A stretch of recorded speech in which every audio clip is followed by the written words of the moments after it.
Behind the Shades.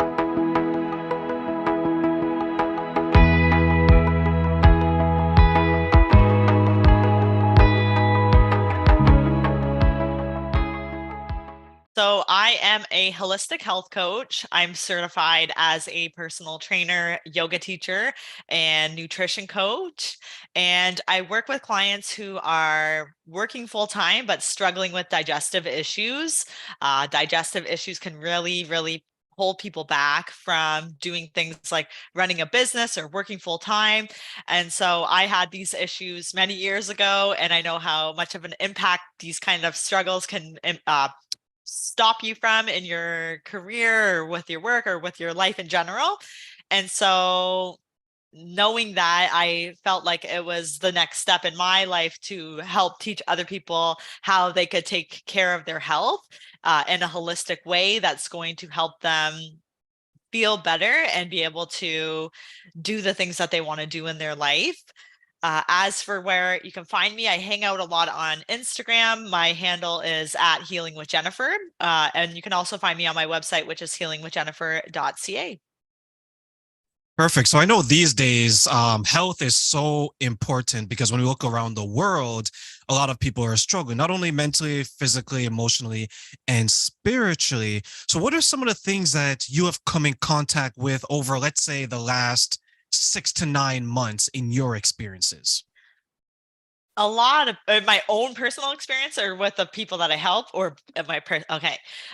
With my own personal experience, I have struggled with running a business and putting my own health habits aside.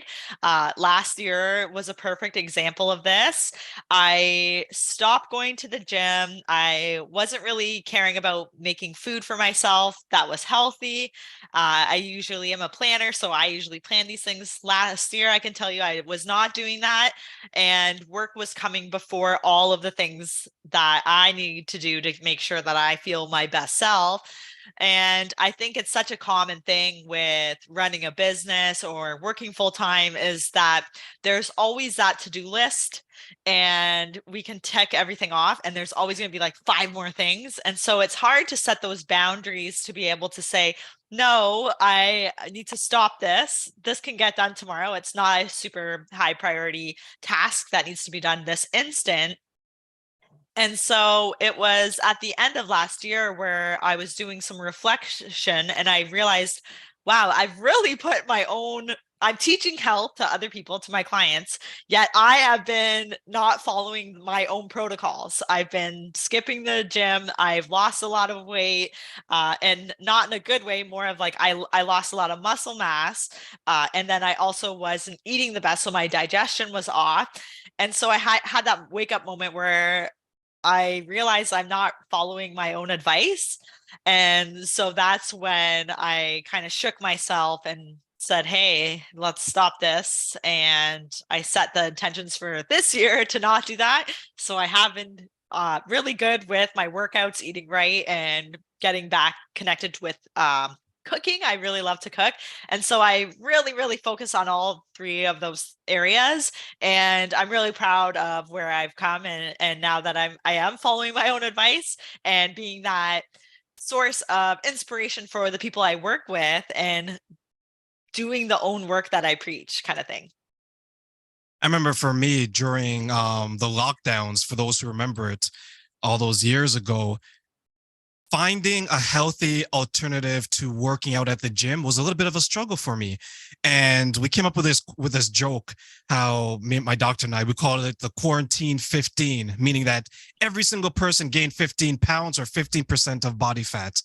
And we just like blew up, right? We all became husky and kind of more like the Michelin Man or the Pillsbury Doughboy a little bit there. But one thing that I did find is that I took up some things that actually were helpful to me. So I learned how to cook. By all means, I'm not like Gordon Ramsay or a chef or anything, but I can cook to survive, where before I couldn't cook to survive on what I was eating.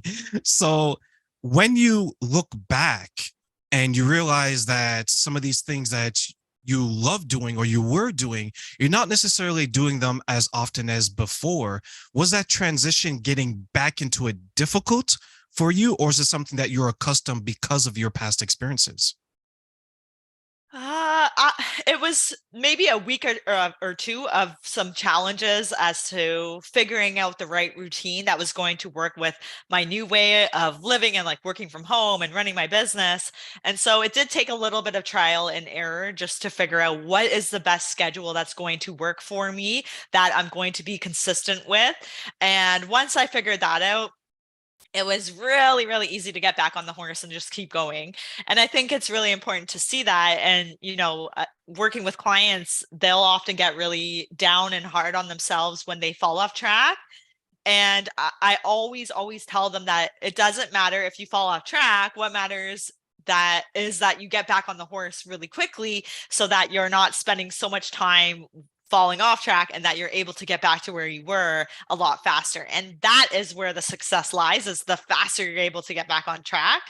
And so I think it is important to know that if you do fall off track, it doesn't mean you're failing at what you're doing, but it is showing you that, you've fallen out of alignment with what you want to do, but you have the tools inside of you to get back to where you were prior to when you fell off key and track.